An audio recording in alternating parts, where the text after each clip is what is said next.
Voice of Raxaul breaking news. नमस्कार, आप देख रहे हैं voiceofraxol.com। नेपाल के प्रधानमंत्री केपी ओली अपने बोली की गोली चलाने के लिए कुख्यात रहे हैं। उन्होंने इस बार भगवान श्री राम को निशाना बनाया है। उनका कहना है कि श्री राम नेपाली हैं और अयोध्या नेपाल में मौजूद है। इसका जमकर विरोध हो रहा है। इस मुद्दे पर हमने सीमा जागरण मंच के बिहार प्रांत के प्रदेश अध्यक्ष से बात की। सुनिए उन्होंने क्या कहा। नेपाल में प्रधानमंत्री श्री ओली जी ने राम जी का एक विवादित बयान दिया है कि भगवान श्री राम का जन्म वीरगंज से पश्चिम ठोरी के पास कोई दूसरी अयोध्या उन्होंने खोजी है, वहां पर हुआ था। और उन्होंने क्लेम किया है कि भारत सरकार, भारत के लोगों ने एक नकली अयोध्या खड़ा किया है, लेकिन राम जी का जन्म नेपाल में हुआ है।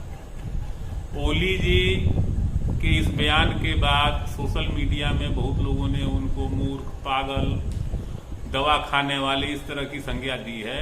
लेकिन मेरा ये मानना है कि ओली जी एक प्रधानमंत्री हैं, एक जिम्मेदार पद के वो उत्तराधिकारी हैं। ऐसा बयान उन्होंने अपने मन से नहीं दिया है और उसके पीछे साइनो इस्लामिक गठबंधन काम कर रही है।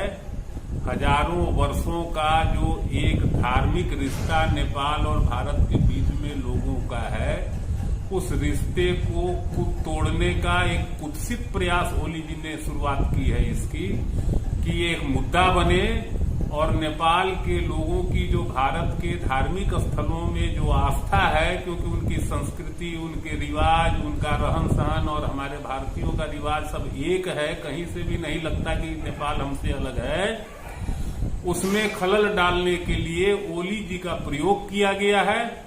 और ये प्रयोग साइनो इस्लामिक गठबंधन का प्रयोग है, ये मेरा मानना है। साइनो इस्लामिक गठबंधन क्या है, क्या लगता है? नेपाल को अफगानिस्तान बनाने की एक प्रक्रिया शुरू हो चुकी है विगत 10 वर्षों से, और उसमें हाल के 3-4 वर्षों से चाइना ने उसमें फंडिंग करने का काम शुरू किया है। और वो नेपाल के माध्यम से, जैसे भारत में कभी भी कोई आतंकवादी घटना घटी है, उसका सूत्र कहीं न कहीं नेपाल से जुड़ जाता है। तो ये एक साइनो इस्लामिक गठबंधन बना है नेपाल के अंदर, जो कि चाइना द्वारा अभी पोषित है। और उसी के प्रभाव मंडल के अंदर ओली जी रह के ये सारा बयान दे रहे हैं, जिससे कि भारत और नेपाल के बीच में जो एक धार्मिक जुड़ाव है, सांस्कृतिक जुड़ाव है, लोगों के बीच में बेटी रोटी का रिश्ता है, उसको किसी तरह तोड़ा जाए। नेपाल के विदेश मंत्री ने कहा है कि रिसर्च के बाद पूरा इतिहास बदल जाएगा, इस पर क्या कहना है? अब ये रिसर्च कर रहे हैं। रामायण को हुए हजारों हजार वर्ष बीत चुके, अब ये क्या रिसर्च करेंगे? इनके भानुभक्त जो हैं, जिन्होंने नेपाल में रामायण लिखी है, बहुत प्रसिद्ध वो रचयिता है रामायण के, ये अपने पूर्वजों का ये सम्मान नहीं कर पा रहे हैं। भानुभक्त जी की रामायण में जिस अयोध्या की चर्चा है, वो सरयू किनारे वाले अयोध्या की चर्चा है।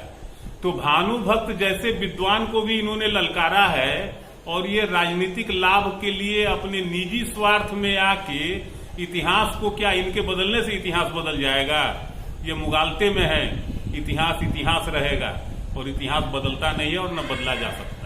जनकपुर में विवाह पंचमी पर प्रधानमंत्री नरेंद्र मोदी और प्रधानमंत्री केपी ओली दोनों मौजूद थे। रामायण सर्किट की घोषणा हुई थी और उसको डेवलप करने की बात हुई। फिर उसके बस जो है अयोध्या तक चलाने की बात हुई, वो चालू भी हो गई।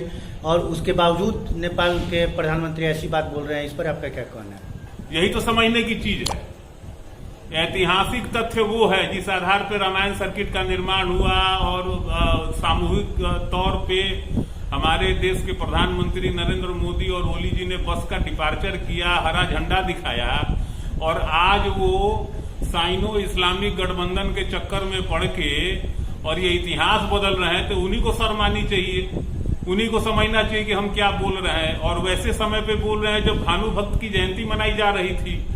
वो भानुभक्त जिन्होंने नेपाली भाषा में रामायण का निर्माण किया, और रामायण नेपाली की जहां तक बात है, नेपाली भाषा की, तो एक समय था कि बनारस केंद्र हुआ करता था जहां नेपाली पढ़ने जाते थे लोग। ये सैकड़ों वर्ष का इतिहास है। और नेपाल की किसी भी किताब जितनी भी पुरानी, भानुभक्त जी ने अपने माता पिता का श्राद्ध बनारस में जाके किया, 13 दिन वहां पर रहे। उनके दादाजी का जो है भानुभक्त जी के दादाजी की क्रियाकर्म की व्यवस्था बनारस में की गई। तो ये इतिहास बदल जाएगा। बनारस में ही मुद्रण का काम हुआ। भानुभक्त जी की पहली किताब का मुद्रण बनारस में होता है। और अब ये ओली जी इतिहास बदल रहे हैं तो बदले अपने मन से। अपने मन से कोई अपना इतिहास बना सकता है। अयोध्या और जनकपुर का रिश्ता रहा है। इसके अलावा वाल्मीकि आश्रम भी जो है नेपाल सीमा में है।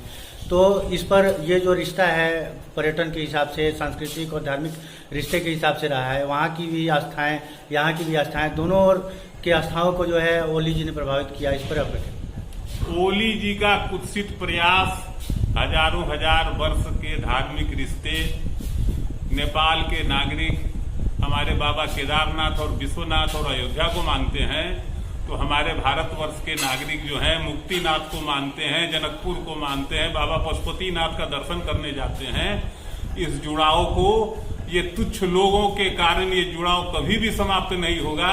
नेपाल की भी जनता अगर भटक रही हो तो वो भी भटकेगी नहीं। जब सत्यता जान जाएगी तो वो जो इनके प्रभाव क्षेत्र में 2-4-5% लोग हैं, पूरा नेपाल क्यों ओली जी का पीछा कर रहा है ऐसा मेरे को कतई नहीं लगता है।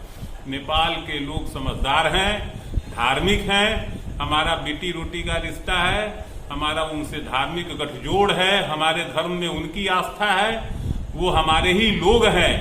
इसलिए ये कुत्सित प्रयास इनका कभी भी सफल होने वाला नहीं है, चाहे ये जितना भी स्टेटमेंट दे दें और